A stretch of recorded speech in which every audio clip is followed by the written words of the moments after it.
باب قول اللہ تعالی فلما آتاہما صالحا جعل له شرکاء فیما آتاہما. اس باب کا مقصد ان لوگوں پر رد ہے جن کو اللہ رب العزت اولاد کی نعمت دے اور اس نعمت کو پا کر وہ اللہ کا شریک مقرر کریں، یعنی بچے کا نام ایسا رکھیں جس نام میں اللہ تعالیٰ کے ساتھ شراکت کا اظہار ہو رہا. بیٹا اللہ نے دیا اور نام کیا ہے؟ پیر بخش، حضور بخش، نبی بخش، رسول بخش، عطا محمد، یہ نام رکھ دیا جو کہ شرک ہے، یعنی باعتبار تلفظ زبان کے شرک اصغر ہے.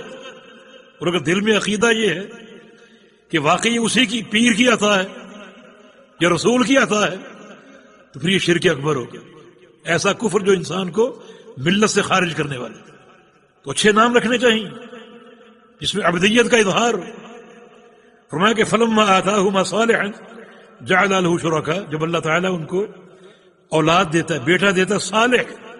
صالح سے مراد ایسا بیٹا جو نقص سے پاک ہے، پوری خلقت والا، خوبصورت، پورا بیٹا، یہ ناقص نہیں ہے، نابینا نہیں ہے، کان کٹے نہیں ہے اور ہاتھ ٹوٹے نہیں، بلکہ پورا ہاتھ پاؤں پورے سلامت صالح بیٹا دیتا ہے.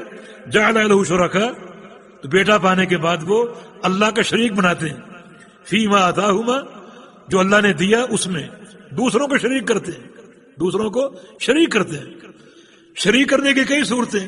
ایک معنی وہ اظہار کرتے ہیں کہ یہ بیٹا فلاں کی دین ہے، فلاں پیر کی دین ہے، فلاں قبر پر ہم گئے تھے اور وہاں جا کر نظر مانی تھی، اب بیٹا ہو گیا، یہ اس کی عطا ہے. یہ شرک کی صورت ہے، یہ شرک اکبر ہے. ایک صورت کیا ہے؟ بیٹے کا نام ایسا رکھا جس میں شراکت کا اظہار ہو رہا ہے، ایسا نام رکھا جیسے ہم نے نام بتایا، یہ بھی شرک ہے. یہ تلفظ کی حد تک شرک اصغر ہے، لیکن اگر یہ بات عقیدے کا حصہ ہے تو یہ شرک اکبر ہے.